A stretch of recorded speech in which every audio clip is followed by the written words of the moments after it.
Well, thank you all for coming this evening and for your interest in this story. I want to especially welcome, I think, two of Lloy Kniss's children are here. Yes, I see them both. My wonderful Uncle Paul, Lloyd's oldest son, and his only daughter, Esther Augsburger. They're both here tonight. So thank you for coming. I'm fortunate to call them my aunt and uncle, along with their spouses. And some other family members are here tonight, so I welcome them as well. I want to especially thank the Virginia Quilt Museum and honor them for having the foresight and maybe even courage to devote one of their 3 days in this World War I symposium to tell a story to this community that is not very often told, the story of those who conscientiously objected to an immensely popular war. In a symposium on the role of textiles during the war, they had the insight to notice that here in this valley, two historical faith communities, Brethren and Mennonite, have long been known for their work with textiles and quilting, and during World War I, found themselves at odds with the vast majority of our country in how they responded to the war. World War I has gone down in history as the Great War. The nickname fits insofar as it describes the size of the conflict, the extent of the suffering it caused, and the impact that it had on the world that emerged from its ashes. In every one of those ways, it was a great war whose reverberations are still being felt today.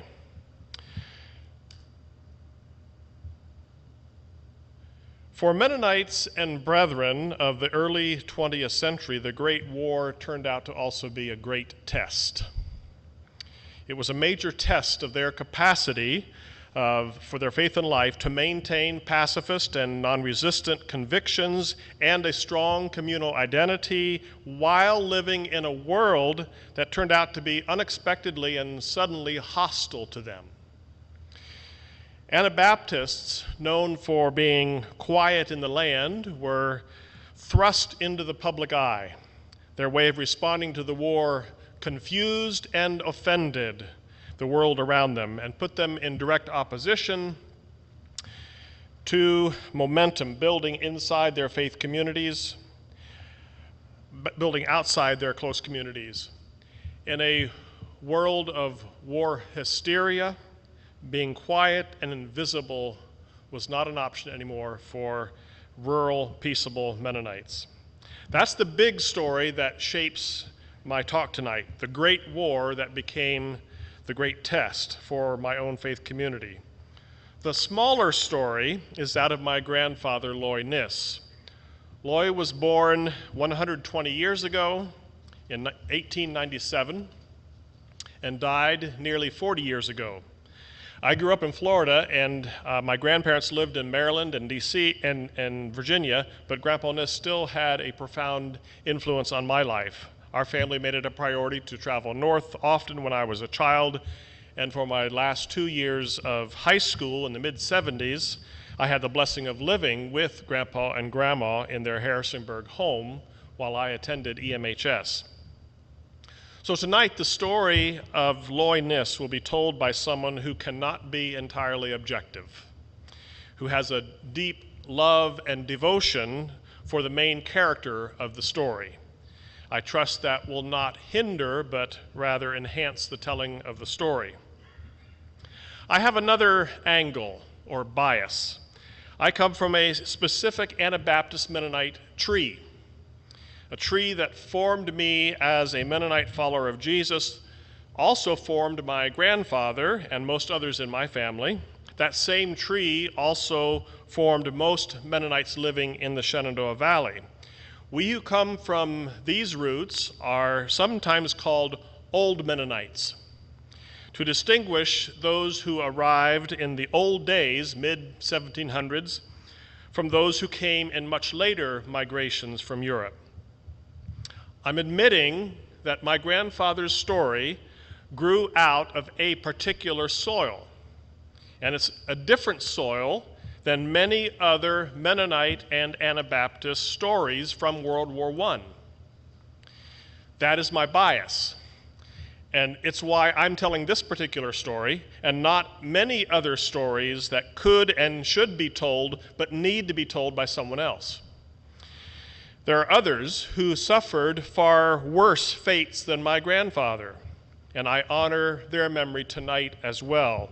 But my bias, my angle, means that the story of Lloy Kniss is the one story I can tell and must tell.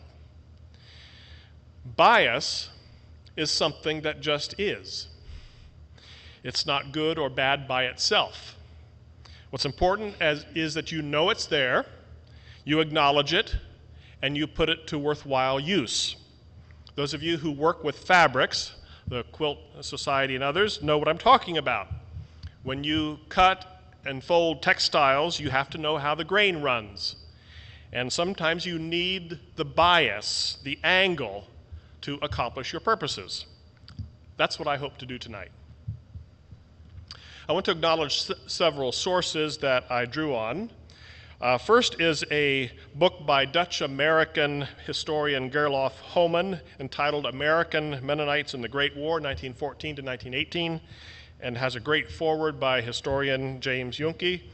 And also a nice surprise was discovering a doctoral dissertation by Donald Eberly for his 2013 PhD from Bowling Green State University on conscientious objection in World War I.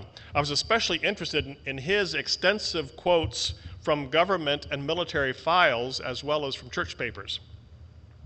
There's also a file on my grandfather at the Menno Simons Historical Library at EMU and some material in the Swarthmore College Peace Collection. Finally, my grandfather was great at documenting his own experience. I have two booklets that he published, one by Herald Press, the main Mennonite USA publisher, and one by Christian Light, a local publishing company here of more conservative Mennonites. I also have audio and video recordings of him telling his story and a few unpublished notes and letters that he wrote.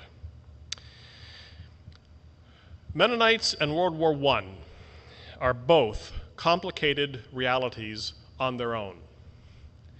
Put them together, and the complexity increases exponentially. Any attempt to do a brief summary will, by definition, be a gross oversimplification. And that's what I'm about to do, and you'll just have to pardon me. The U.S. was later than most nations in joining the war. Many Americans were happy for Woodrow Wilson to drag his feet. But Mennonites in particular put a great deal of hope in Wilson as the peace president. So when war was finally declared on Germany in April 1917, Anabaptists were surprised, disappointed, and in large part unprepared. They had to scramble to form a response. Meanwhile, American society was in the middle of a pre-war era of optimistic progressivism, what historian James Junke called years of confident, reformist, nationalistic zeal. People saw the Great War as an opportunity to advance this progressivist agenda, to enhance democracy at home and abroad. Political and religious leaders were confident that they knew the cause of evil in the world, and they promoted democratic ideals that would bring about the social good. They were optimistic, and their progressive ideals were embraced by nearly everyone. Christian churches everywhere got on board, including evangelical Protestants. American Mennonites, meanwhile, at least my stream of Mennonites, were mostly leading a quiet rural life focused on farming, family, and church. They were mostly uninvolved in the political apparatus and did not play an active part in the public discourse about democracy and these socially progressive ideals. So it was inevitable that Mennonites in the U.S. would be squeezed between a rock and a hard place. When the U.S. joined a popular war defending widely accepted American political ideals ideals that Mennonites had very little interest or investment in. For Mennonites to sit out a conflict that every other American saw as essential to the survival of everything they held dear pretty much guaranteed Mennonites would find very little sympathy in the world around them. And to make matters worse, much worse, in the early 1900s, Mennonites were predominantly German, ethnically and historically. Many of them still spoke German in their homes and churches, and the country was becoming rabidly anti-German. This was not limited to some few fringe extremist groups. Fear of anything German was widespread. A bill was even introduced in the House of Representatives in 1918 to force states and towns to change all German place names, like Germany and Berlin and so on, to something more American and patriotic, and to prohibit U.S. mail from being delivered to any town or street whose name was not changed. The bill failed to pass, thankfully, obviously, but many towns did, in fact, take action to change hundreds of place names during the war. People even started calling sauerkraut Liberty cabbage. So even in daily civilian life, Mennonites found themselves under pressure. But the pressure built to a boiling point for Mennonite young men who were drafted and forced to become U.S. soldiers in this conflict. Things quickly got complicated because there were different Mennonite groups with different histories, different subcultures, and different convictions on how the church should relate to society. There was not one unified Mennonite witness to the government or to society. At one point, there were 3 different official delegations going to Washington and appealing to Newton Baker, Secretary of War. Those who took a softer stand, especially on the issue of non-combatant service, actually made it more difficult for those Mennonites who showed up a little later with a more rigid prohibition against all military service. And there were various Mennonite assemblies and gatherings producing official statements that did not entirely agree. Notably, General Conference Mennonites, along with Mennonite Brethren and other related groups, held a conference in Iowa in 1916 called the All Mennonite Convention. Only it wasn't quite all Mennonite, since we old Mennonites chose not to participate. In those days, we were pretty leery of anything ecumenical, even with other more worldly Mennonites. The All Mennonite Convention produced a statement that could be described as tepid.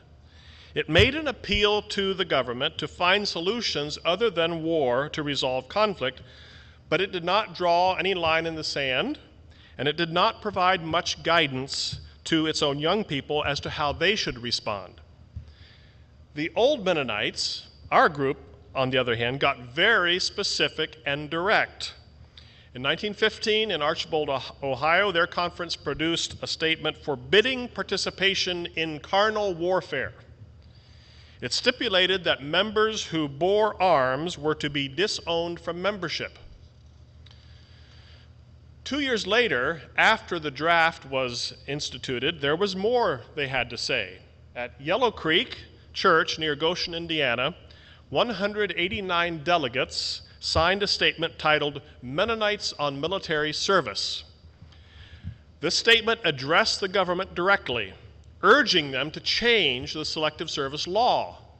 They said, quote, "It is our hope that when the powers that be fully understand our position with reference to military service, that the law pertaining to non-combatant service might be accordingly modified."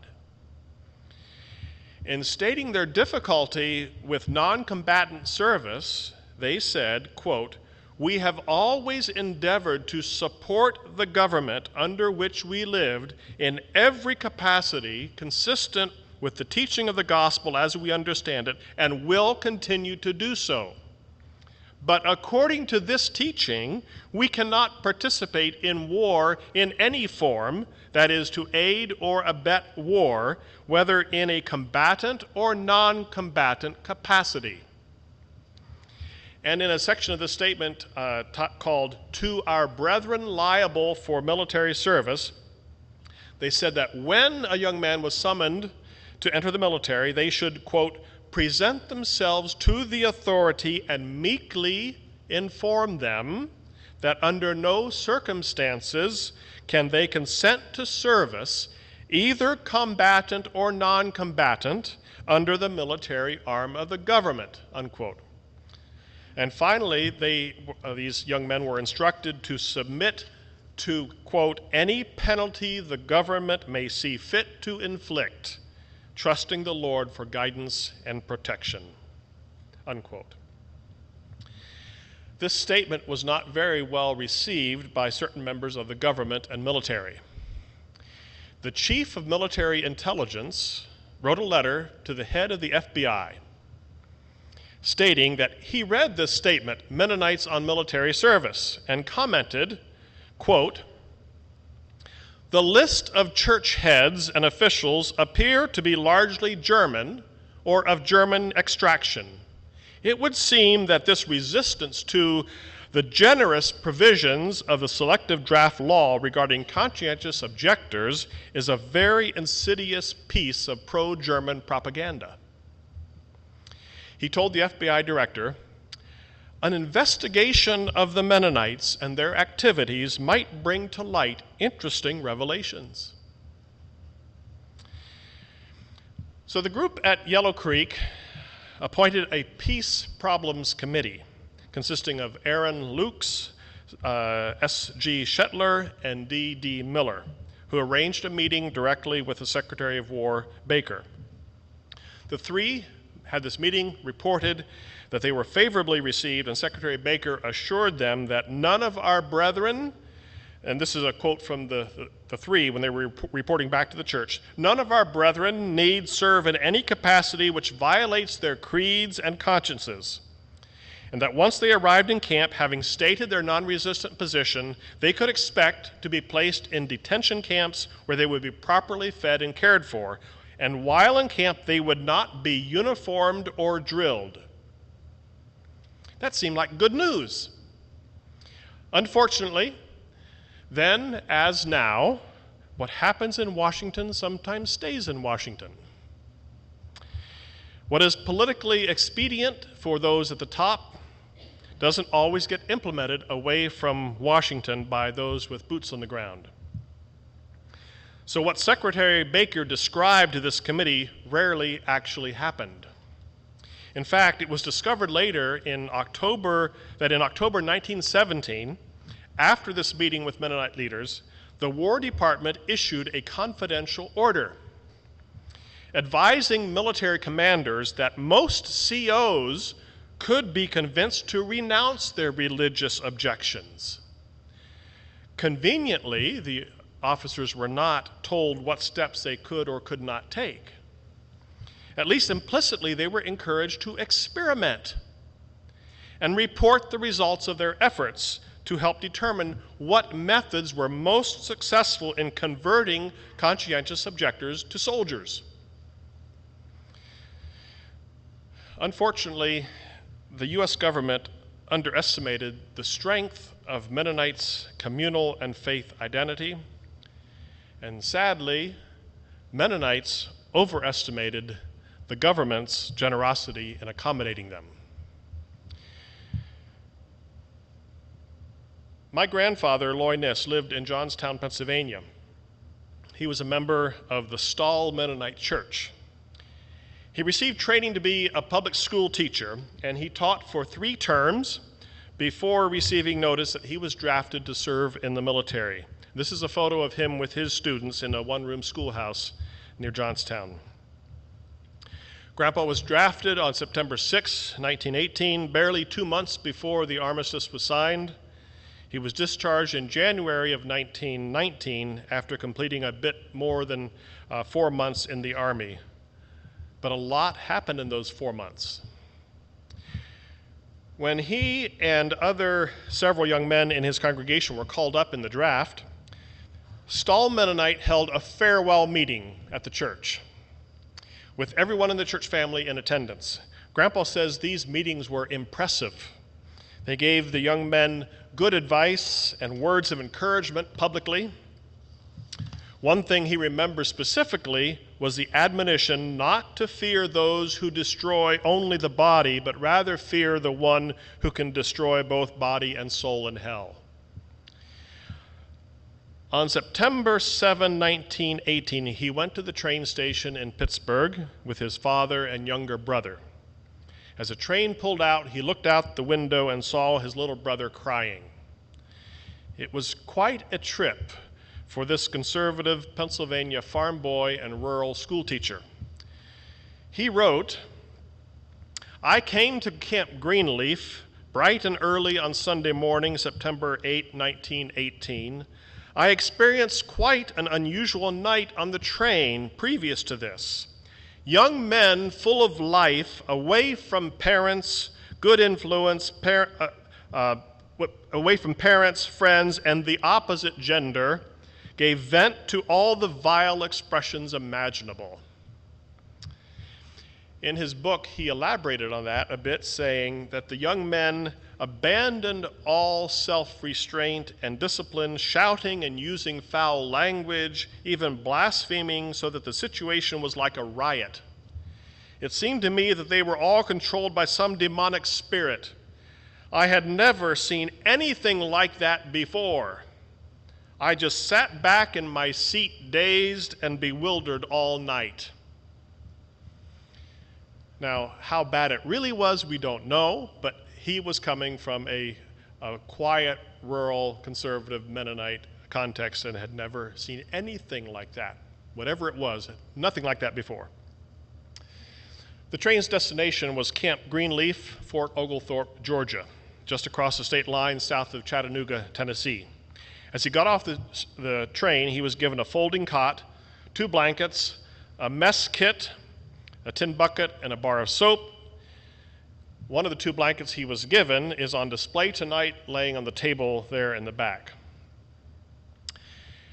As soon as he could, he told an officer that he was a CO and asked for consideration. The officer cursed at him and said, "You'll be proud of yourself." And Grandpa took that to be a threat. Grandpa was a shy young man, not quick to make new friends, he said, and in this context, of course, shyness was also a way to survive. He was one of 8 in his tent, and he never learned the other boys' names. As soon as they learned that he was a CO, they avoided him. There were 250 men in his company. Soon they all knew who he was. As he walked down the street in front of the tents, they would shout, "Shoot him! Hang him! Come in and pray with us. He's yellow." One of the things that Lloy was prepared for by his church and strongly counseled by his ministers, one of those ministers was S.G. Shetler, a member of the Peace Problems Committee that met with Secretary Baker, was that, above all, Lloy had to be consistent in disobeying all military orders. Any command that would involve being part of the military system. The other strong counsel he received from his church was not to sign any papers anytime. Lloyd was given many orders every day, often to do some kind of work, and each time he had to decide how to respond. Most orders he disobeyed. A few that had to do with maintaining his own environment, for instance, cleaning up in and around his own tent, he would do. But other orders he refused. He understood that it was important to be entirely consistent, or he would be caught as being insincere in his convictions and potentially court-martialed. He writes that he was tense all day, every day. Every time the corporal blew his whistle, he startled with fear. He disobeyed the order to go with his company to the drill field to practice marching, even without guns. 2 strong soldiers were ordered to physically take him on both sides and walk him to the field. They had to physically put him in line where he belonged, with soldiers in front and behind him. When the company was told to march, Lloy stood still. The drill sergeant told those behind him to push him forward, but he would not keep in step, aggravating everyone around him. The sergeant then ordered the other boys to kick him on the shins and ankles and stomp on his feet with their heavy army boots. This treatment kept up for a number of days until they tired of it and they let him stay in his tent. One day his name appeared on the bulletin board for KP duty the next morning, involving preparing breakfast and washing dishes. That night he prayed for guidance. Would his conscience and his church allow this or not? He reported to duty, but told the mess sergeant he could not do the work. He was cursed again and told to go back to his tent and rot. His name appeared the next day, but since he had already explained himself, he decided to stay in his tent. Again, 2 soldiers came and physically escorted him, and as they climbed up the narrow steps into the mess hall, one soldier went behind, kicking him at every step. The sergeant again ordered him to work, and Lloy refused. Later, when writing up his experiences, he noted wryly, "They gave me the privilege of standing at attention in the mess hall all day long. No moving of his arms or head or legs." In his book, he wrote that about 1,000 men ate in that hall. After all were finished eating, he was told he could eat his breakfast. Then he stood at attention again until lunchtime, during which the hall filled again with men who alternately jeered him or cursed him. After they finished, he again ate lunch by himself, and then stood at attention again until dinner, and then he was permitted to go back to his tent. One day he was asked to clean up the streets, meaning pick up all the trash. He writes, quote, "It was a worthwhile work, but it was part of the whole military system, and helping would be taking part in the machine intended to kill the enemy. I had to refuse," unquote. A gang of 12 men worked together, with 2 of them carrying a box with handles in the front and the back where the trash was thrown. Since he wouldn't pick up any trash, the sergeant told him to carry one end of the box. Of course, he refused. The sergeant lifted the front of the box and put the handle in Lloyd's hands. And when they let go, his hands relaxed and the box fell. Again, laughter and cursing. The sergeant had 2 soldiers take off their belts and use the belts to wrap around and fasten the handle to Lloyd's hands. The man holding the back of the box had to push to make Lloy walk. But since the street was on a slope and Lloy was making no effort of his own, they soon ended up on the downhill side of the street up against a building. So they switched ends and put Lloy in the back, and he was pulled along. And they piled all the stones they could find in the back of the box until it got too heavy for the poor soldier in front to pull. So they let Lloy go and had him stand at attention at the end of the street. He writes later to explain himself, and I quote, "I had no desire to disobey. I had been brought up to respect those in authority. But my deep desire to obey God caused me to react in ways that must seem like sheer stubbornness.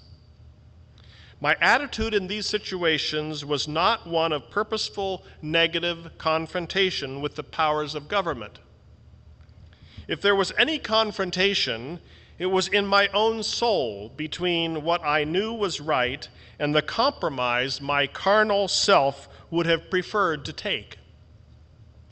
What I suffered at the hands of these officers was nothing to what I would have suffered if I had violated my conscience." Unquote. When their military uniforms arrived a few weeks in, he refused to put it on. He was called into the camp storeroom, accompanied by other officers. He was told to take off his clothes, and since that was an order that did not advance or hinder the military cause, he complied. He took off his clothes. They put his clothes in his suitcase, and they told him they were being sent home. And then they physically dressed him in the uniform, one arm and one leg at a time. They buttoned his coat, leaving an extra button at the top and an extra hole at the bottom. They left the front of his trousers hanging open. They led him back to the street, blew the whistle, calling all 250 men in the company to line up on both sides, and they had a one-man parade, with everyone mock cheering or cursing as he was led down the street. Now, once Lloy had been forcibly dressed in the uniform and he had no other clothes available, he agonized, but his conscience allowed him to dress himself the next morning. Once he spent 3 days in solitary confinement in the camp prison for disobeying orders. He talks about those 3 long and lonely days spent laying on his cot with his face to the wall, watching the many bed bugs climbing up and down the wall. Twice during his relatively short time in camp, Lloy lost a grandmother in death. Both times he was refused a pass home for the funeral. Here's what he says about the one occasion. I received a sad telegram informing me of the death of my grandmother. I asked for a furlough home, but the captain refused to grant it, but instead said that I should be shot down there and then. That night was a long night for me. In the evening, I lay out under the trees until late at night, giving way to my emotions. Oh, that experience. He often wondered whether there were even a few other conscientious objectors in camp. He had never met one. One Saturday evening, a lieutenant showed him some kindness and told him that the next morning, Sunday, he would have the freedom of the camp to walk anywhere he wanted to. He only told him not to leave the camp and not to talk to any farmers at the border. So Lloyd decided to search for the CO detachment. In every section of the camp, there was a YMCA building, outside of which there was always a bulletin board with maps and information. He walked for miles, checking one YMCA building after the other. At the very end of the camp, the last YMCA, he saw in the bottom corner of the map a section titled Conscientious Objector Detachment. He turned and looked and saw the tents about a block away. His heart began to beat fast, he writes. He walked over to it, but in a roundabout way around a pile of firewood so as not to attract attention. He stood still and heard the sounds of gospel songs and hymns, the first he had heard since leaving home. He sat down by the woodpile and wept until he could compose himself. And he walked into the detachment, and there were 18 boys in one tent having Sunday school. He stood at the door of the tent. And they looked at him and saw the uniform and were immediately suspicious. After he explained who he was, they warmed up and welcomed him. They told him, "Don't worry, in a few days you will be here too, but you'd better move on before the guard sees you and causes trouble." They were still treated somewhat as prisoners. In a week or two, Lloy was transferred there. The sergeant there was a large man with a large temper. One day, after refusing to do something, the sergeant called Lloy into the big bathhouse. It was just the two of them. He locked the doors. Here's how Lloy described the encounter. He tried to make me obey by using his fist. I was slapped in the face, struck on the head, and various other places. He kept it up for 20 minutes or more. He gave me a blow on the head, then caught me to keep me from falling to the stone floor. He pushed me against the wall and wrung my nose. He pulled my head back by my hair and then struck me on the mouth when I answered the questions he asked me. I carried a black eye and sore, swollen face for about a week. Since then, we all get along quite well with a few small exceptions. It's an interesting comment. Lloy pointed out that he was fortunate. The sergeant mistreated some other boys even worse, breaking bones in others. The story of John Bergen is chilling. That same sergeant put a noose around John's neck, tied it to a tree, and pulled him up off the ground until he went unconscious. And then he lowered him to the ground and hit him with a cattle whip until he came to. This kind of treatment was not allowed, of course, but none of the COs reported the sergeant to the higher-ups. When Lloy was asked later why he didn't report the sergeant, Lloy answered, "Then where would have been my non-resistance?" Lloy added these words in his book, quote, "I do not want to give any impression that such mistreatments were condoned by our government. These things were done by lower officers, and many things that were done to the young men in camp were not in any way worthy of or countenanced by our excellent government."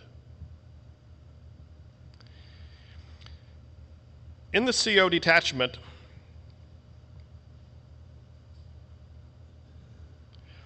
Lloy discovered that different COs had different convictions. I'm missing a slide here. Let me see if I can find it. Well, I'll just let it go on that one. Lloy discovered that different COs had different convictions as to which work orders to obey and which to disobey.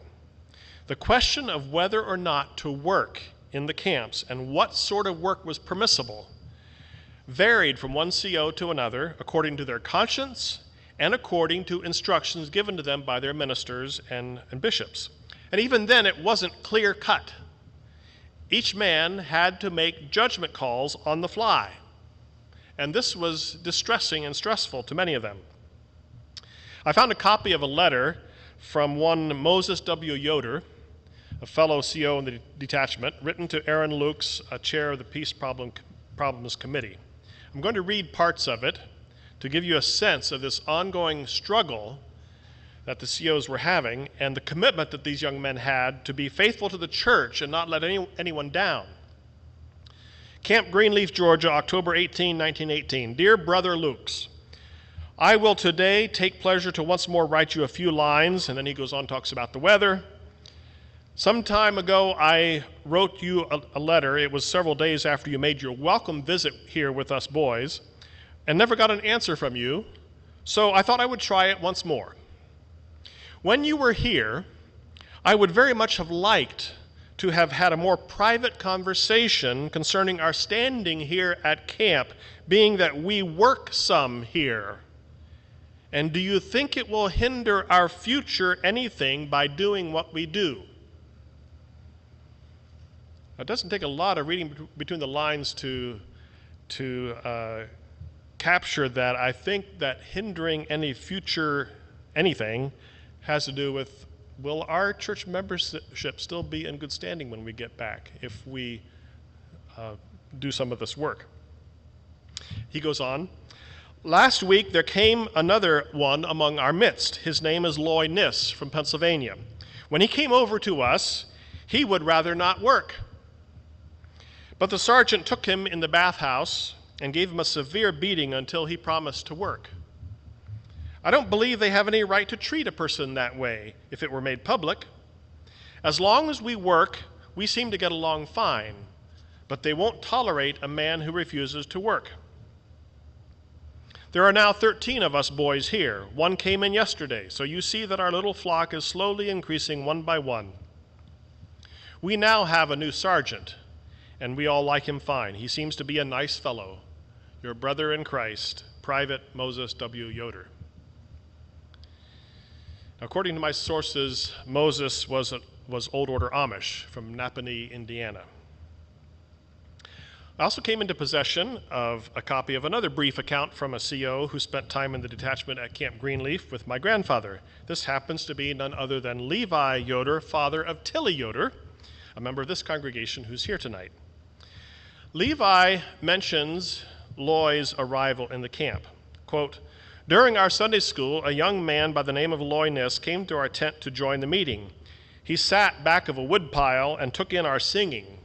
He had to cry because it sounded to him like heaven." Levi also referenced the beating that Lloy received in the bathhouse, although he thought it was because Lloy refused to wear the uniform. Not long after that, November 11, 1918, the armistice was signed and the war was over. It wasn't until January, however, that the boys were sent back home. Lloy was transferred to Camp Sherman in Ohio for 2 weeks and then released. He received a small amount of back pay, $16, that he had earlier refused, although this wasn't the full amount that he was owed. He was handed his discharge paper. He saw with dismay that it was on white paper, meaning he received an honorable discharge. He didn't want that. It was by mistake. CO's discharge papers were generally on colored paper, but he accepted it because he did not want to delay his departure. Tilly's father, Levi, also mentions his discharge papers. He wrote, and I quote, "January 23, 1919, I was given a green discharge paper, which reads, quote, 'This man is a conscientious objector and has done no military duty whatsoever. He had refused to wear a uniform, is not recommended for reenlistment,' unquote." Levi then adds, "Praise the Lord."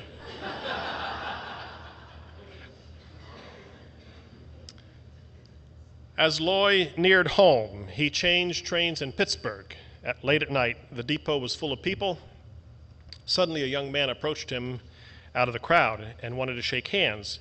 He was a former corporal at Camp Greenleaf, living now in Pittsburgh, and he said to Lloy, "I found out you were coming through here tonight on your way home, and I came to meet you to apologize for the way I treated you in camp." Lloy assured him that he held nothing against him. Lloy wrote, quote, "This is the way I still feel today toward all the officers who didn't understand me and so mistreated me," unquote. Grandpa's stated feelings toward all those who mistreated him were surprisingly benign and even generous and good-hearted.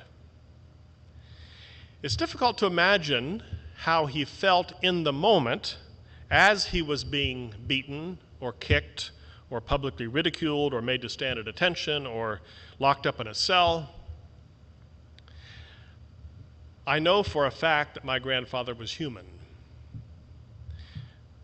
Visiting once a year as a young child didn't really make that fact obvious. Between his stories of the war and exciting stories from the jungle in India where he served as a missionary, Grandpa had a larger-than-life aura about him. But when I lived with him for 2 years as a teenager, I did catch a few glimpses now and then that betrayed his human nature. When I read his narrative now, I'm struck by the deep and genuinely peaceable and humble spirit about him, and his steadfast refusal to say anything negative about the government that was responsible for his suffering, and his strong desire to keep his readers from misunderstanding his message, and even bending over backwards to minimize the extent of his suffering. Having just heard me tell these accounts of his beatings and emotional abuse, take a look at these handwritten words of his that attempt to deflect any pity anyone might be feeling toward him. And I'm quoting from his own handwriting. "I would express many thanks to the God of heaven for permitting me to again reach home safely and with such a comparatively easy time of it. I have suffered a few mild trials, but they surely were not meted out to me so sparingly through any merits of mine, but his mercy and grace reached even me. And at the end of his handwritten reflections, he says, I only regret and ask my friends and parents to forgive me for writing such dark letters at first. I knew nothing of hard times before I came to this place, and of course, I expressed my feelings in the new environments. Now they seem only trifles. And then he ends with a poem that I assume he composed on the spot as he wrote these reflections. God had a purpose for every trial that he lets me go through. I'll trust him and serve him in self-denial, for his promise to keep me is true. And finally, I want to leave you with a 1-minute, very grainy video clip from a talk that my grandfather gave at EMHS while I was a student there in the mid-70s. And I do this for 2 reasons. One, just to let you hear his voice and see what he looked like as an older man, but also because it gives a little window into his thinking as he answers a question from a student in the class who asked Lloy why he could not at least serve as a chaplain in the military.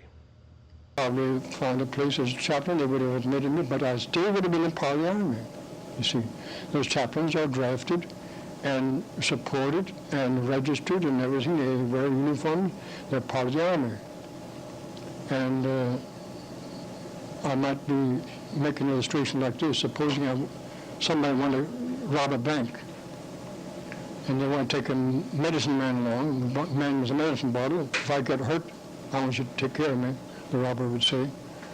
And he'd take another man, if he were kind of a careless Christian, he'd say, maybe I'll get in trouble and need somebody to pray for me. Will you go along and pray when you get in trouble? And I'd go along with him, and the medicine man with the medicine bottle would go along, and I'd go along as a preacher to pray for him in his work, whatever that would be. Now, when the court tried people for bank robbery, would they try to only him, or would I be included? I'd be included even though I went to pray, wouldn't I? That's the way the army chaplaincy would have been, exactly the same. I want to, before I have some Q&A, that's the end of my presentation, but before I have some Q&A, I want to mention these things that are sitting out. This quilt, this lovely old quilt that's hanging there, was quilted by my great-grandmother, Luther. That is the mother of Elizabeth, who Lloy married a few years after he got out of the Army. So I'm just delighted to have that quilt. It was made not during the war, but very shortly after, probably the very early 1920s is when that was made, so feel free to come up and take a look at that. On these tables back here are some other artifacts that are of some interest. There's another bed-sized quilt that would have been in the home of my grandfather Lloyd when he was a boy growing up, that Esther Augsburger now has in her possession, so that's there for you to take a look at. There's also a jacket that was made from an old quilt that would have been in my grandfather's house. And then, of course, take a look at the old raggedy army blanket that he was issued when he arrived in camp at Greenleaf. And then there are facsimiles of a number of documents that are, the originals are on file in the Menno Simons Historical Library at EMU, but his discharge paper, his registration card, various other documents are there, so take a look at that. And some pictures and his books and other things that are sitting around there. The statement from Tilly's father is there on the table, as well as that letter from Moses Yoder that I quoted from. So feel free to take a look at those afterwards. But thanks for your attention, and I think there's a microphone here that, Gloria, you're going to take that around? And I welcome any questions. I think this is to be about an hour presentation, so there's not a lot of time to Q&A, but for a few minutes I'll be glad to answer questions. And what I can't answer, I'm going to defer to Lloyd's own children who are here tonight, and they might be able to better answer than me. But anyway, any questions or comments?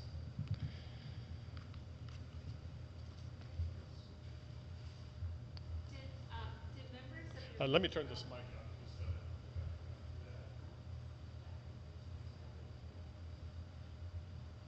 on. close. So, did members of your community serve in the Civil War? Excuse me. Did members of your community serve in the Civil War? Generally, no. Of course, there are exceptions in all the wars. So some Mennonites did end up being soldiers, not only in the Civil War, but in World War I and II and Vietnam War and other wars as well. But generally, no, they did not serve in the Civil War. And there's another whole wealth of historical research and documents on the suffering that they underwent during the Civil War. Again, often in this area, thought to be Union sympathizers since they would not fight with the Confederacy. And they were also against slavery, so that also added to their suspicion. But generally, no, they did not serve in the war then.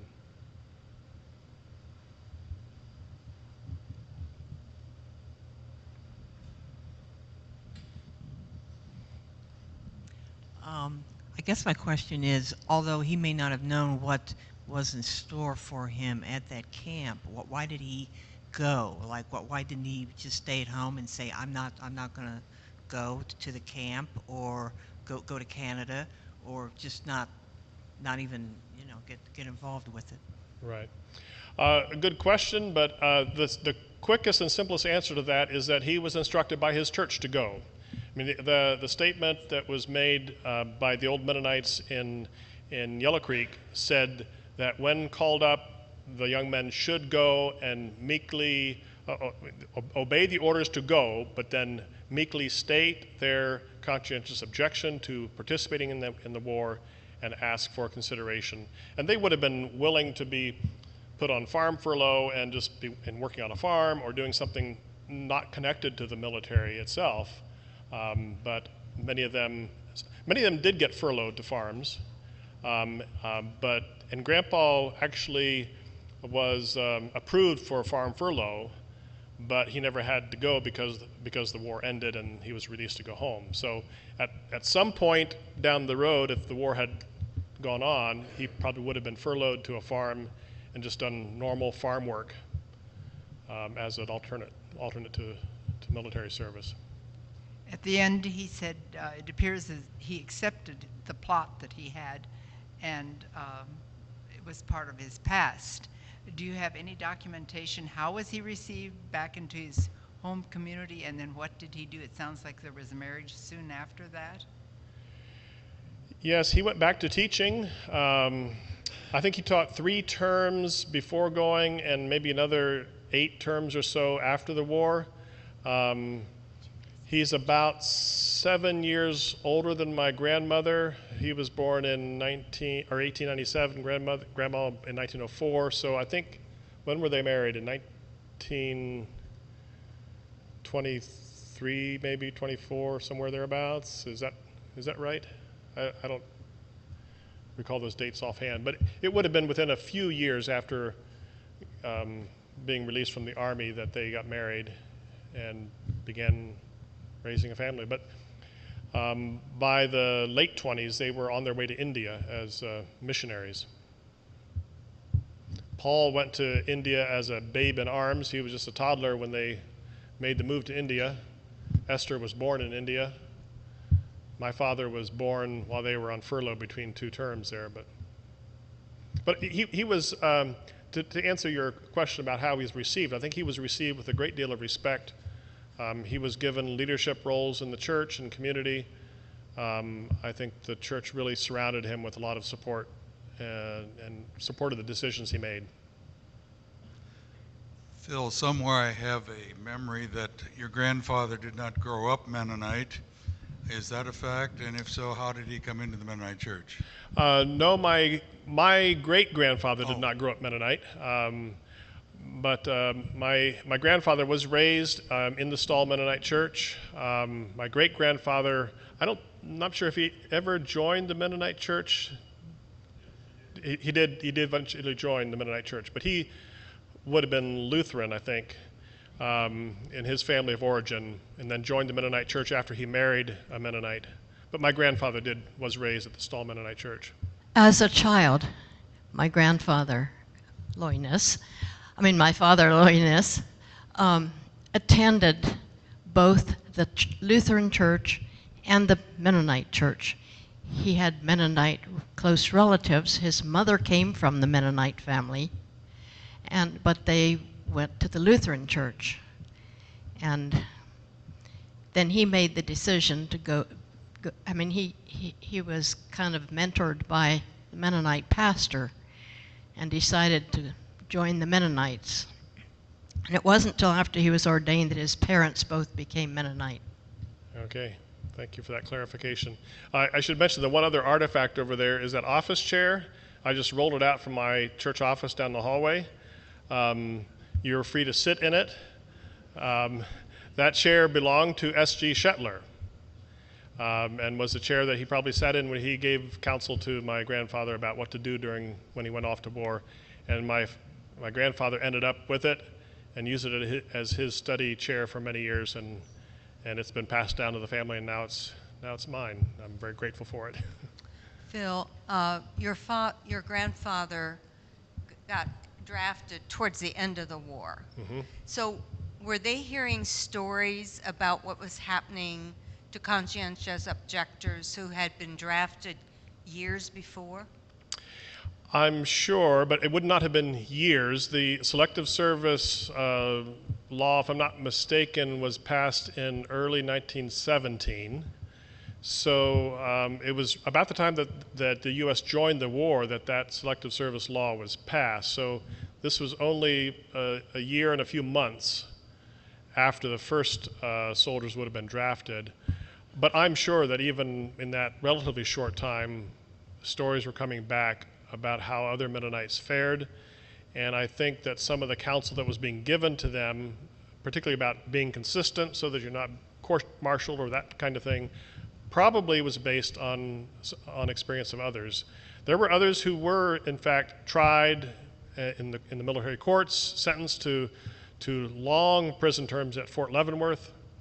One of the things that Grandpa says in this video, that you didn't see this part of the clip, but part of the video, he talks about President Wilson pardoning those who were sentenced to given these long sentences, and Grandpa says he was a good man for recognizing that and pardoning all the COs and letting them out of prison.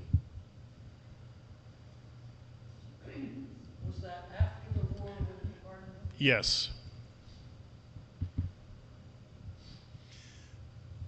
Without trying to be negative about any other church denominations, having the same scripture and everything, why is there such a strong conviction on the Mennonite side as compared to other churches? That's a good question. We've been shaped by generations of teaching. We're formed by the community in which we are brought up, and I think the Mennonites, going back to their origins in 16th century Radical Reformation Europe, for the most part, with some notable exceptions, but for the most part, have refused participation in military, and have been committed to following Jesus as an example in life. And so they took Jesus' teachings about turning the other cheek and loving your enemy literally, and for now, the present day, and not for some future golden age, but for now. And so they chose the hard path of following Jesus' teachings in the here and now, even if it was costly. And those kind of teachings, they're deeply rooted, and they are passed down from generation to generation, and not everyone still holds to that by any means. Many of our Mennonite sisters and brothers in Europe dropped the pacifist stance some years ago, and some are still holding to it. There are Mennonites all around the world who respond in different ways. But our particular stream of Mennonites has held on pretty strongly to that. Yeah. Just to comment on the question, Anglicans and Methodists in New Zealand responded as conscientious objectors in World War II and received much the same treatment that you described for your grandfather. So it's not just Mennonites who read these scriptures and come to certain conclusions. And you should take a look at the picture on the back table. That is a picture of those COs I showed on the screen. Right beside the picture is a little card that labels with all their names and their denominations and where they came from. You'll notice that only about 3 of those 9 are Old Mennonites. About 2 or 3 of them are General Conference Mennonites. At least 2, maybe 3 are Brethren, Church of the Brethren. A couple Quakers, and 1 Methodist in that group of COs that was pictured there. So it's not just a Mennonite experience. Yes, over here.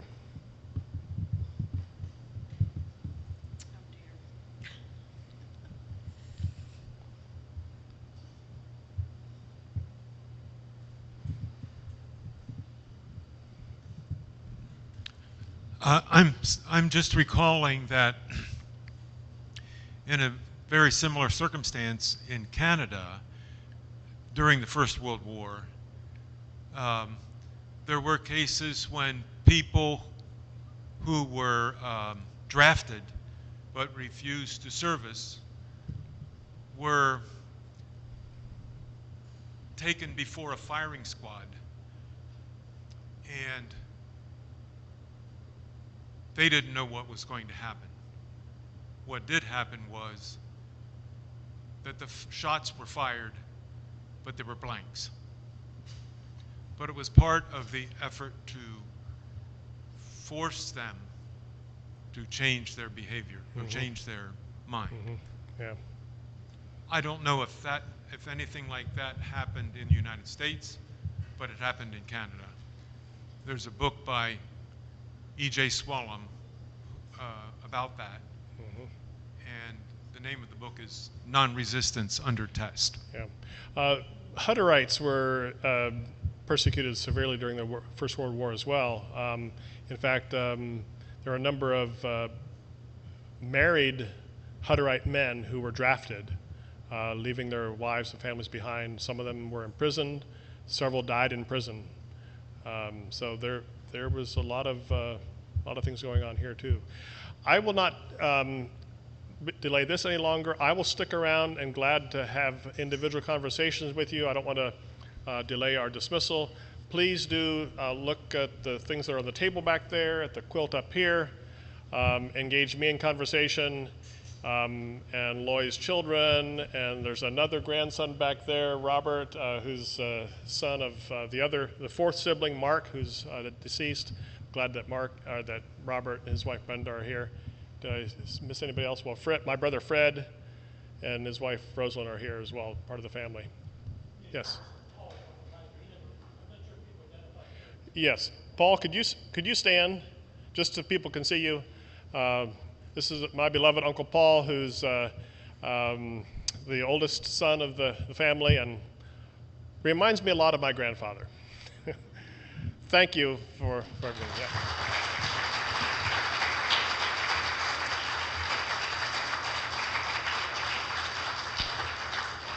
And we thank you, Pastor Kniss, for the wonderful information this evening.